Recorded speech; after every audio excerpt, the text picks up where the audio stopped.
अब बच्चे, हमने इसमें काफ़ी एक सैर हासिल गुफ्तगू की, काफ़ी उसमें कंडूसिव किस्म की गुफ्तगू की, जिसमें हमने जाना कि किस तरह से एक आप कह सकते हैं कि आइडियालॉजी क्या है, आइडियालॉजी की टाइप्स क्या है, फिर नेशनहुड क्या है, किस तरह वेस्टर्न कंसेप्ट ऑफ स्टेट जो है वो मुस्लिम कंसेप्ट ऑफ स्टेट से डिफरेंट है या वे टू डिफरेंट है। ठीक है। अब जब हमने ये समझ लिया है और इसके बारे में जान लिया है कि इस्लाम किसी भी तरह से एक तो टेरिटरी पे यकीन नहीं रखता, वो उम्मा का कंसेप्ट देता है। उम्मा के कंसेप्ट में नंबर फर्स्ट बात यह है कि जो जहाँ भी है, अगर वो एक कलमा गो है तो वो एक इंटरनेशनल यूनिवर्सल उम्मा का हिस्सा बन गया है। ठीक है, that's clear about it. Number second, इस्लाम किसी भी किस्म की सॉवरेनिटी पे यकीन नहीं रखता है। इस्लाम का ये मानना है कि जो रूलर ऑफ द टाइम है उसकी सॉवरेनिटी खुदा की तरफ से अता करदा जो उसूल हैं, जो उनकी तरफ से मुतय्यन करदा, यानी जो लिमिटेशन ड्रा की गई हैं, उनके अंदर ही वो कानून साजी या रूल्स बनाना जो है उनके अंदर वो कर सकते हैं। He is not all in all when it comes to making laws or any other affair of the state. ठीक है, वो ऑल इन ऑल नहीं है कि वो कंप्लीटली जिस किस्म के वो कानून बनाना चाहे, नहीं। आप वेस्ट में देखते हैं कि कभी कभी वो इंतहाई इंसानियत से गिरे हुए कानून बना लेते हैं, जबकि यहाँ पर ऐसा नहीं है। यहाँ पर वो जो रूल्स बनाएगा, जो कवानीन बनाएगा, वो इस्लाम और उसके बुनियादी उसूलों के मुतय्यन करदा, उसके जो लिमिटेशन है, डिमार्केटेड लिमिटेशंस हैं, उसके तहत उसमें बना सकता है। ठीक है। अब बच्चे, टू नेशन थ्योरी क्या है?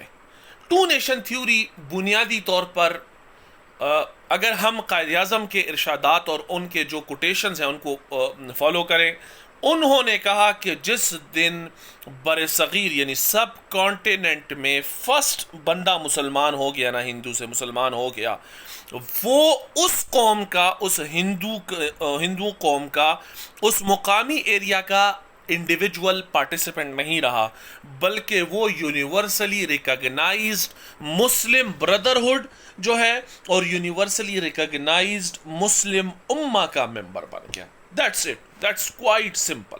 ठीक है, कि वो उस, इसका मतलब क्या हुआ कि अब जिस दिन फर्स्ट हिंदू मुसलमान हुआ, उस दिन के बाद, ठीक है, हिंदुस्तान में या सब कॉन्टिनेंट में एक कौम नहीं रही, बल्कि उस दिन के बाद यहां पर दो कौमें बसने लगी। ठीक है, दो कौमें बसने लगी कि इस जो पहला बंदा मुसलमान हुआ है, यह सच है कि इसकी कम्युनिटी के लोग शायद इससे दूर हों, लेकिन यहां पर जो टेरिटरी है उस पर कोई यकीन नहीं रखा जाता। इस्लाम किसी किस्म की टेरिटरी बाइंडिंग्स को नहीं मानता। वो ये समझता है कि मुस्लिम्स जहां पर भी हैं, जहां कहीं भी हैं, वो हिस्सा है इंटरनेशनल यूनिवर्सली रिकॉग्नाइज्ड मुस्लिम उम्मा का। That's it. ठीक है, तो अब जब ये पहला बंदा मुसलमान हो गया, दैट्स ट्रू कि उसके कम्युनिटी के लोग शायद उसके आसपास नहीं हैं, बट वो पार्ट है, वो अब हिस्सा नहीं रहा हिंदू कम्युनिटी का, हिंदू नेशन का। अब वो पार्ट बन गया है मुस्लिम, जिसे आप कह सकते हैं कि मुस्लिम उम्मा का। ठीक है, that is a very important concept in the context of understanding two nation theory. अब टू नेशन थ्योरी का मतलब क्या है? टू नेशन थ्योरी का मतलब यह है, अक्सर अगर आप देखें कि हम कहते हैं कि पाकिस्तान में कोई इलाकाई तकसीम नहीं है, कोई ज़ुबान के हवाले से तकसीम नहीं है, कोई एरिया के हवाले से तकसीम नहीं है, कोई सेक्ट के हवाले से तकसीम नहीं है। ठीक है, पाकिस्तान में कोई भी सेक्ट के हवाले से तकसीम नहीं है, कोई एरिया के हवाले से तकसीम नहीं है, जिसे आप कह सकते हैं किसी भी तरह से कोई डिवीज़न नहीं है। क्यों? यहाँ पर एक मुल्क है, एक ही कौम बस्ती है जिसको पाकिस्तानी कहते हैं। ठीक है, सेम इंडिया में ये केस नहीं था। इंडिया में दो कौमें बस्ती थी। इंडिया में दो नेशंस ऐसे थीं जिनके उसूल, जिनके इक़दार, जिनके मजहबी अहकामात, जिनकी इंस्ट्रक्शंस, जिनके हीरोज़, जिनके वैल्यूज़, जिनकी तारीख़ न सिर्फ एक दूसरे के मुखालिफ थी, न सिर्फ एक दूसरे के अगेंस्ट थी, बल्कि बहुत सारे मामलात में एक दूसरे की ज़िद भी थी।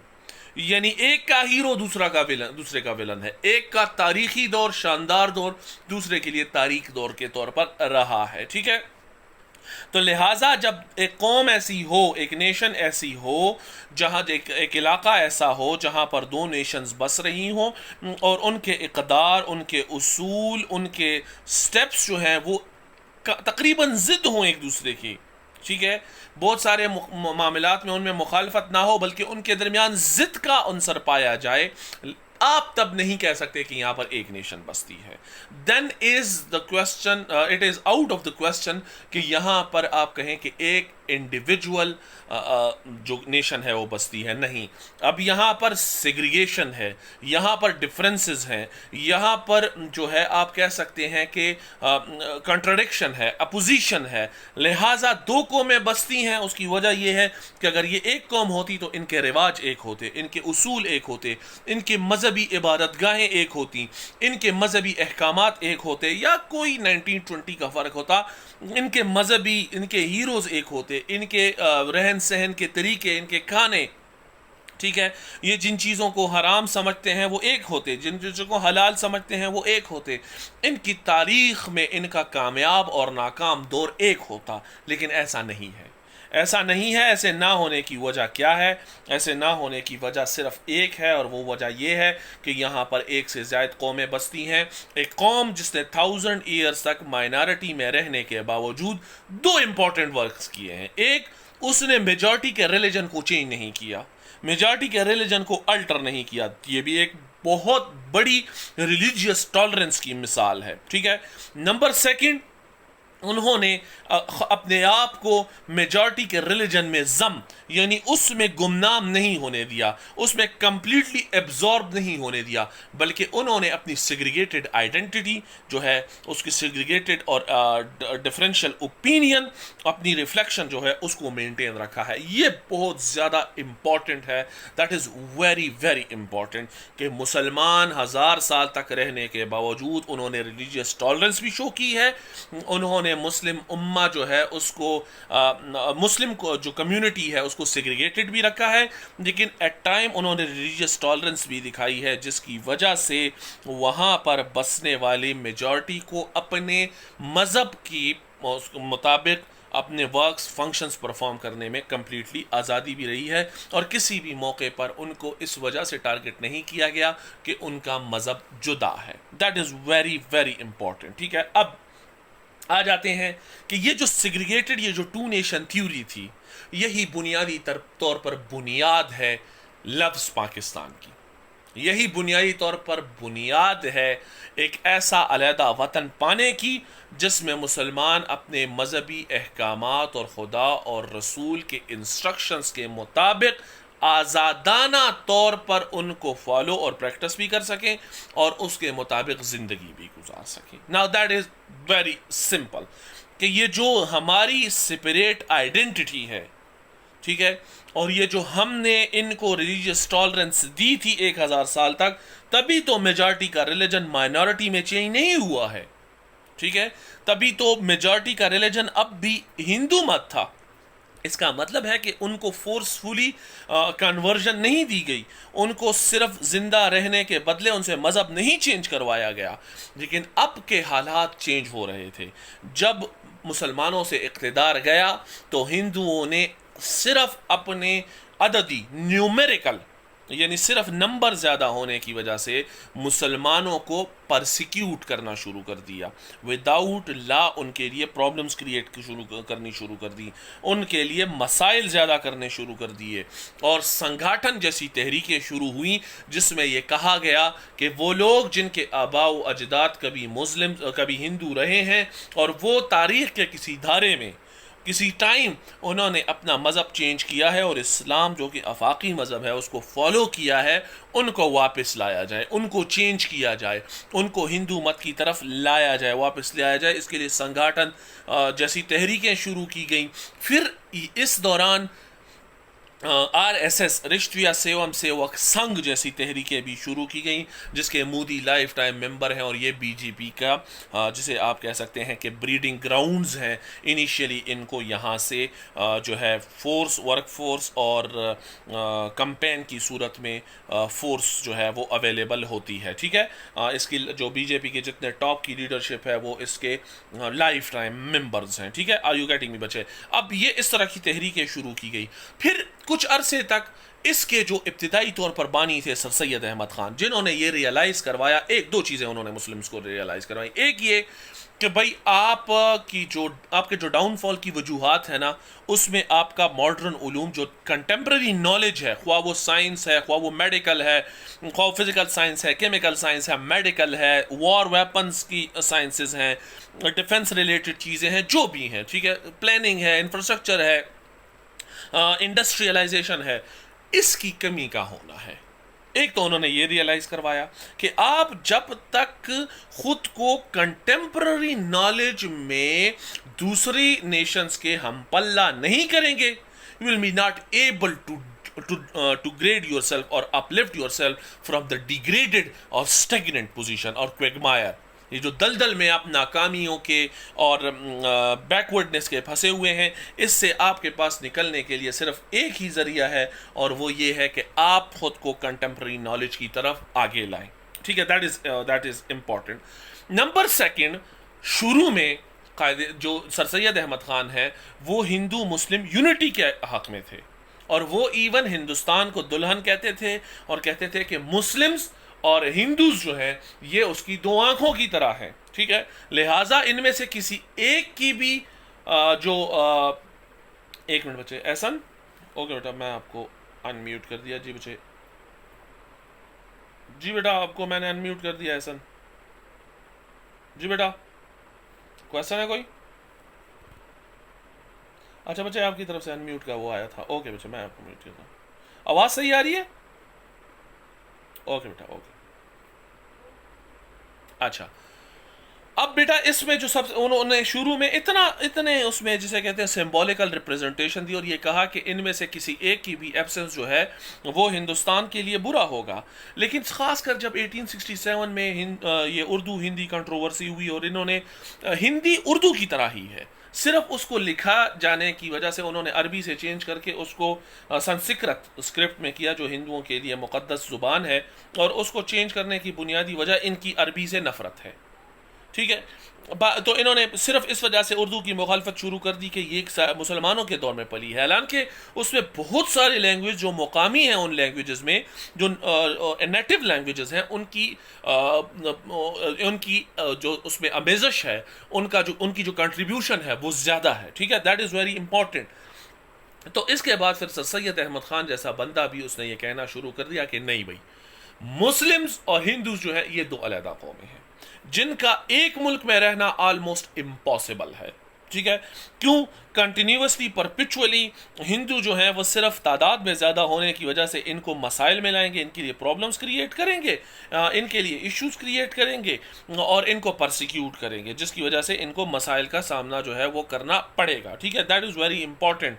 और नंबर सेकंड जो है कि हमें एक ऐसा मुल्क चाहिए जिसमें जो साउथ एशियंस मुस्लिम्स को एक ऐसा मुल्क चाहिए जिसमें वो अपनी मर्जी के मुताबिक, without the fear of anyone, rather government और एनी कम्युनिटी, वो अपने मजहबी अहकामात को फॉलो कर सके। That was the core cause of creating Pakistan. ठीक है, दैट वाज द कोर काज, जिसके बाद पाकिस्तान को बनाने का जो उसमें जो इसके लिए स्ट्रगल है, स्टिमुल आई है, जो कैटलिस्ट है पाकिस्तान बनाने के लिए जो प्रोवाइड किया गया है, जो आप देखते हैं अक्सर कैटलिस्ट केमिकल रिएक्शंस में यूज़ किए जाते हैं जिससे उसको क्विक कर दिया जाता है। तो पाकिस्तान के लिए स्ट्रगल की बुनियाद, उसके लिए ज़ील, उसके लिए एंथुसियाज़म, उसके लिए स्ट्रगल, उसके लिए ज़ीस्ट, ये तमाम जो प्रोवाइड किए गए हैं वो इस बुनियाद पर प्रोवाइड किए गए हैं। दो हैं, एक मुस्लिम और हिंदू अलहदा कौमें हैं, उनका एक साथ पीसफुल रहना, खासकर मुस्लिम्स के लिए पीसफुल रहना, it is impossible. Number second, which is very important, कि इनको मजहबी आज़ादी चाहिए, इनको चाहिए कि अपने मज़हब के अहकामात के मुताबिक अपनी ज़िंदगी गुजार सकें, which will not be possible in the presence of such larger majority which is intended कि वो इनसे अपनी 1000 साल गुलामी का बदला भी लें। अब एक जो अहम बात बचे आपको उसमें बहुत इंपॉर्टेंट है कि एक ये पीस ऑफ लैंड नहीं चाहिए था, जस्ट सिर्फ एक टुकड़ा नहीं चाहिए था, ठीक है, कि एक टुकड़ा सिंबॉलिकली हमें दे दिया जाए और हम उसको पाकिस्तान का नाम दे दें, नहीं, ये एक कंप्लीट कोड ऑफ लाइफ के साथ चाहिए था। इसमें जो सिस्टम लागू होना था उसकी तमाम बुनियादें जो फराहम की गई थी वो इस्लामिक इंस्ट्रक्शन से फराहम की गई थी। उसमें नबी अकरम सल्लल्लाहु अलैहि वसल्लम की ज़ात मुबारका से लीडरशिप की अखज़ की गई तमाम ट्रेड्स और खुसूसियात इन रूलर्स ने कोशिश करनी है कि अपने अंदर वो अपनाएं। ये सोशल जस्टिस वाला स्टेट थी, ये स्टेट डेमोक्रेटिक स्टेट थी, और ये सिर्फ और सिर्फ ये नहीं कि मुस्लिम्स के लिए उतनी अच्छी थी, बल्कि इसमें बसने वाले नॉन मुस्लिम्स भी न सिर्फ ये कि इक्वल स्टेप पर फर्स्ट क्लास सिटीजन्स के राइट्स इंजॉय करने थे उन्होंने और कर रहे हैं, बल्कि उनको जो है इंपॉर्टेंस भी उतनी ही मिलनी है जितनी किसी भी मुस्लिम को यहाँ पर मिल सकती है। यहाँ पर बसने वाले जो नॉन मुस्लिम्स हैं उनके लिए भी ये वतन, इसका सिस्टम, हुकूमत की तरफ से प्रोटेक्शन, कारोबार के मौके, मजहबी आज़ादी, ये तमाम की तमाम जो है ना ये उनकी तरफ से प्रोवाइड की गई थी। और तभी कायद आज़म ने इवन अपने इब्तिदाई स्पीच में ये कहा कि आप फ्री हैं, आप फ्री हैं, ख्वाह आप टेंपल जाते हैं, ख्वाह आप सिनागॉग जाते हैं, ख्वाह आप चर्च जाते हैं, आप गुरुद्वारे जाते हैं, स्टेट का इसके साथ कोई काम नहीं। स्टेट आपसे, अगर आप एक फंक्शन के लिए अवेलेबल हैं, आप एक फंक्शन को फुलफिल कर सकते हैं, स्टेट को उससे गरज है, बाकी मजहबी आज़ादी है। ये इस मुल्क के बानी ने ये बात कही, ठीक है। और इसी वजह से आप देखें कि रिलीजियस टॉलरेंस इतनी थी कि हमारे सेकंड जो चीफ जस्टिस थे, नहीं थर्ड, जो हमारे चीफ जस्टिस थे वो एक ब्रिटिशर्स थे, ठीक है, वो एक ईसाई थे। हमारे जो फर्स्ट जिसे आप कह सकते हैं लॉ मिनिस्टर थे जोगेंद्र नाथ मंडल, वो जो थे वो एक हिंदू थे, और बावजूद ये कि वो मेंबर ऑफ पार्लियामेंट भी बने थे और उनको ये ऑप्शन दी गई थी इंडिया की तरफ से कि आप आएँ, he opted to stay. He stay because he was sure that under the vigilant and under the torch bearer leadership of Qaid-e-Azam Muhammad Ali Jinnah, it will be very good, worthwhile, and minorities will be guaranteed with the same rights with which majority have been guaranteed or authorized, ठीक है। क्यों, आप देखें हिंदुओं में मुसलमानों के साथ तो जो उनका रवैया है, ईसाइयों के साथ जो रवैया है वो तो चले एक अलग बात है, उनका अपनी कौम में जो निचली ज़ातों के साथ रवैया है वो भी किसी तरह से इंसानियत के डिफिनीशन पर पूरा नहीं उतरता। मेरी बात आप समझ गए ना, वो भी किसी तरह से इंसानियत के डिफिनीशन पर पूरा नहीं होता था।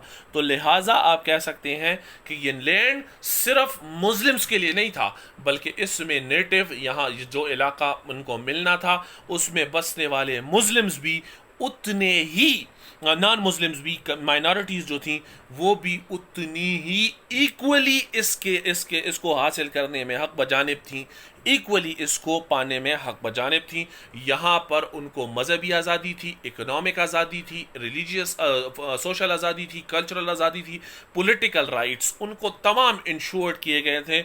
और ये हो नहीं सकता था कि उनको किसी भी तौर से सेकंड क्लास सिटीज़न कंसिडर किया जाए, बल्कि ईवन के कई मौक़ों पर अगर उनमें कैपेबिलिटीज़ हैं और just because of having the merit उनमें है तो वो लोग सरपास भी कर सकते हैं। और रिसेंटली आप देखें कि हमारे जो कुछ अर्सा पहले बहुत सीनियर जज Rana Bhagwan Das who was a Hindu retire हुए और बहुत वेल रिस्पेक्टेड इंडिविजुअल कंसिडर किए जाते हैं। वाघा बॉर्डर पर अगर आप तकरीब देखते हैं तो उसमें हमारी तरफ से अक्सर मुसलमान जो पाकिस्तानी सिख हैं वो परफॉर्म कर रहे होते हैं, और वो अपने ज़ील में उस तकरीब को परफॉर्म करने में किसी भी तौर से मजहबी तौर पर उनको कमी नहीं आती, बल्कि शायद वो ज़्यादा शो कर जाते हैं कम नहीं करते। स्पोर्ट्स में आप देख सकते हैं इनको हमेशा से ये मौके मिले हैं, ठीक है, हर इंडस्ट्री में आप ये देख सकते हैं। अब बचे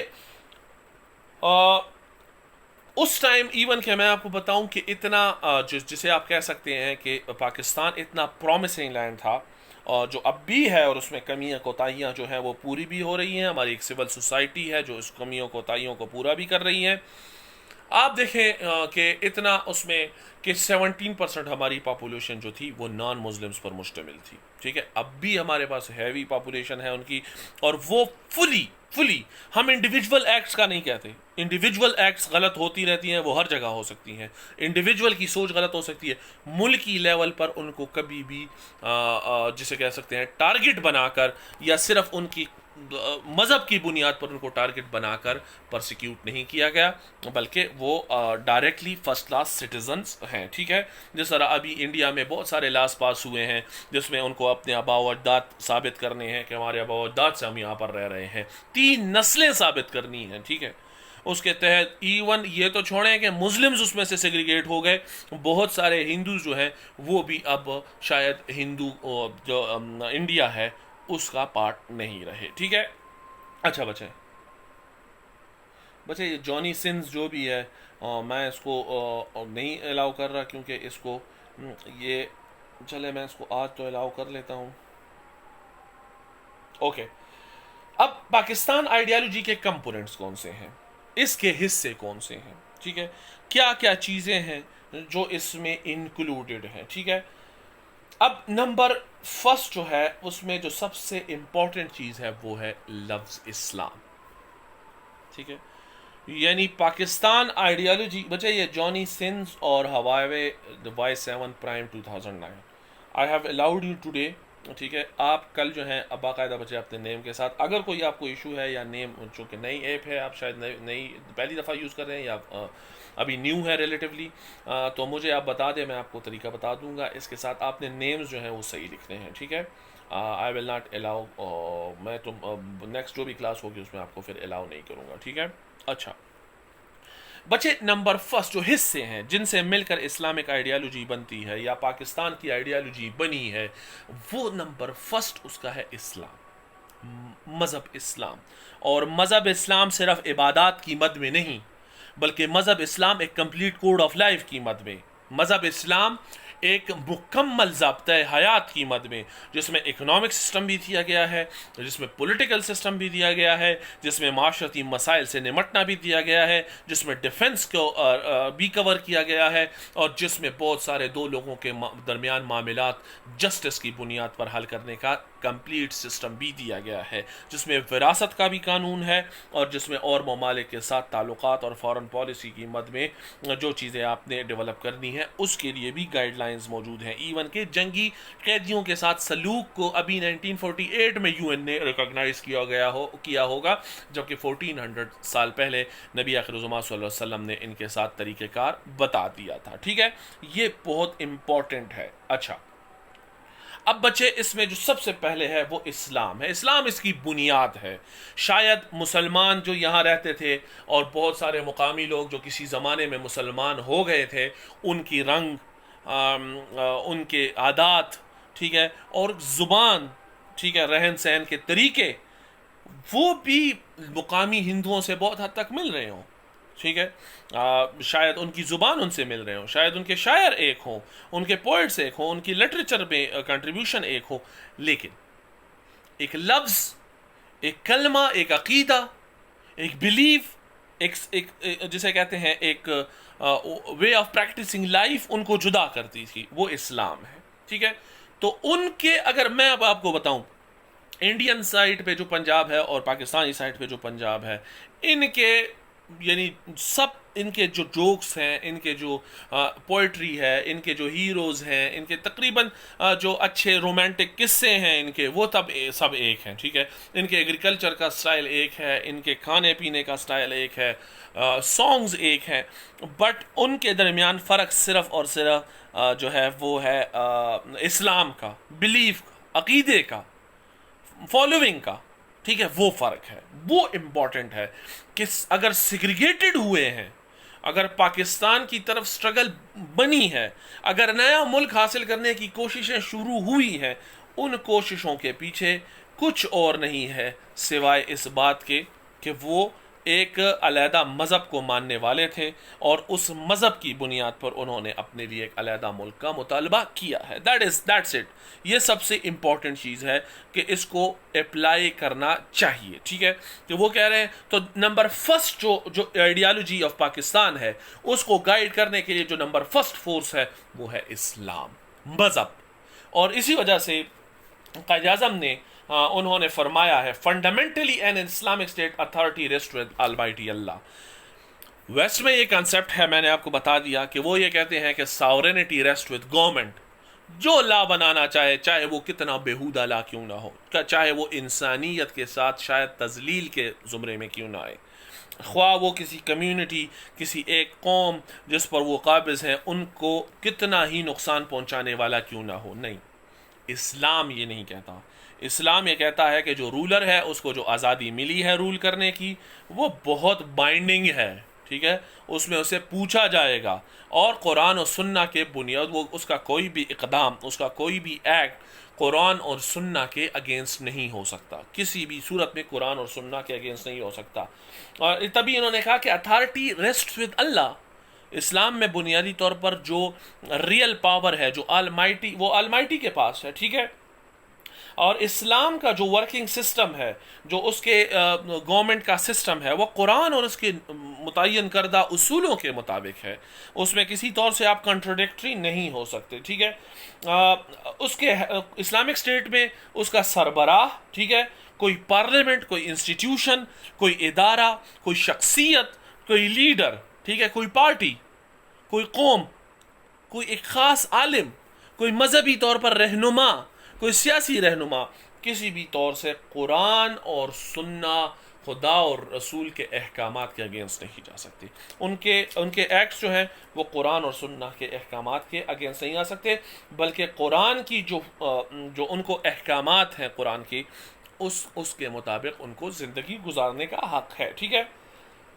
नंबर सेकंड है डेमोक्रेसी, जमहूरियत।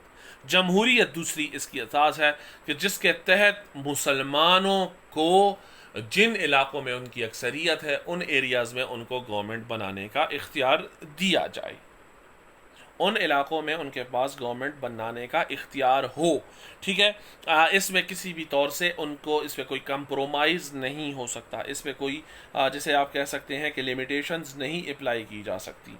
आर यू गेटिंग मी, ठीक है। इसमें जो द कॉन्स्टिट्यूशन ऑफ पाकिस्तान जो है इसमें अभी बना भी नहीं था। कायद-ए-आज़म रहमतुल्लाह अलैह ने अपने खिताब में फरवरी 1948 में बताया कि पाकिस्तान का कॉन्स्टिट्यूशन अभी बना भी नहीं है और कॉन्स्टिट्यूएंट असम्बली उसको बना रही है, ठीक है। उन्होंने कहा मुझे नहीं पता कि पाकिस्तान के इस्लामिक सिस्टम उसका कैसा हो, पाकिस्तान का जो सिस्टम है वो कैसा होगा, प्रेसिडेंशियल फॉर्म ऑफ गवर्नमेंट होगी या पार्लियामेंट्री फॉर्म ऑफ गवर्नमेंट होगी। सॉरी बच्चे, प्रेसिडेंशियल फॉर्म ऑफ गवर्नमेंट जो है उसमें जैसे अमेरिका में है प्रेसिडेंशियल फॉर्म ऑफ गवर्नमेंट है, Trump is president. Parliamentary form of government भी कुछ ममालिक में है, जैसे कि बरतानिया में है, जैसे कि पाकिस्तान में है, अब उन दिनों का पता नहीं था ना, ठीक है, जैसे इंडिया में है। उन्होंने कहा मुझे नहीं पता कि पाकिस्तान में पार्लियामेंट्री फॉर्म ऑफ गवर्नमेंट होगा, ये दो जमहूरियत में कई उसमें टाइप्स हैं, ठीक है। उन्होंने कहा मुझे नहीं पता कि ये पार्लियामेंट्री फॉर्म ऑफ गवर्नमेंट होगा या प्रेसिडेंशियल फॉर्म ऑफ गवर्नमेंट होगा, I am not sure about that, ठीक है। लेकिन मैं एक बात बहुत यकीन से कह सकता हूँ कि ये जमहूरियत होगी, डेमोक्रेटिक होगा। बच्चे, democracy, demo mean people, cracy mean rule. Demo mean people, cracy mean rule, ठीक है। डेमोग्राफी लोगों की स्टडी को कहते हैं। Demo mean people, cracy mean rule. A form of government, democracy is a form of government in which the ultimate authority lies with the common people. उनको होई पोलोई भी कहते हैं, उनको रैंक एंड फाइल भी कहते हैं, ठीक है, कॉमन पीपल भी कहते हैं।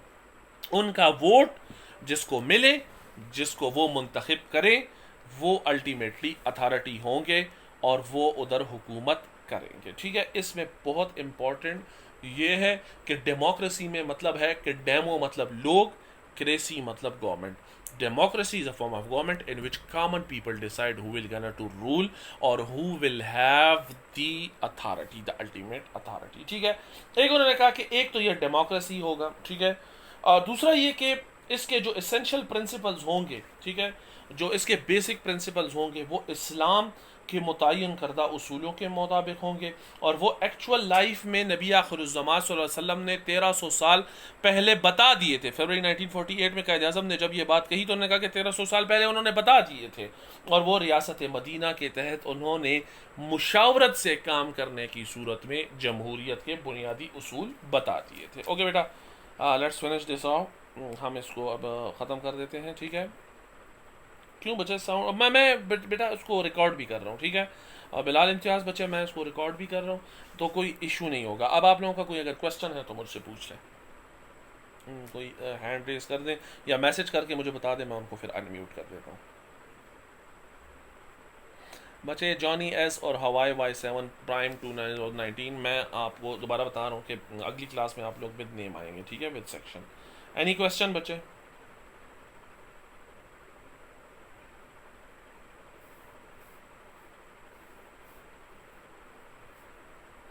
Any question?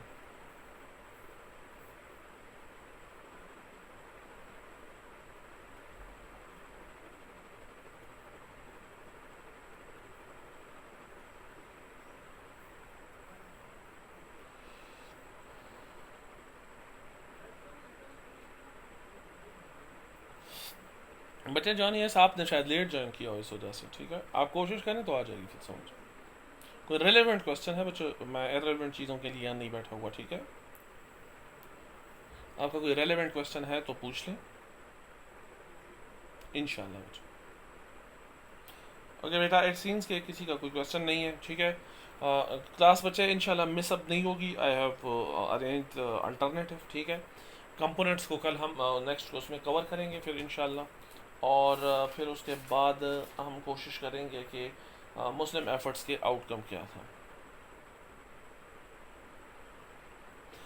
जॉनी कौन हो तो आप बच्चे, आप कौन हो जॉनी? क्या नाम है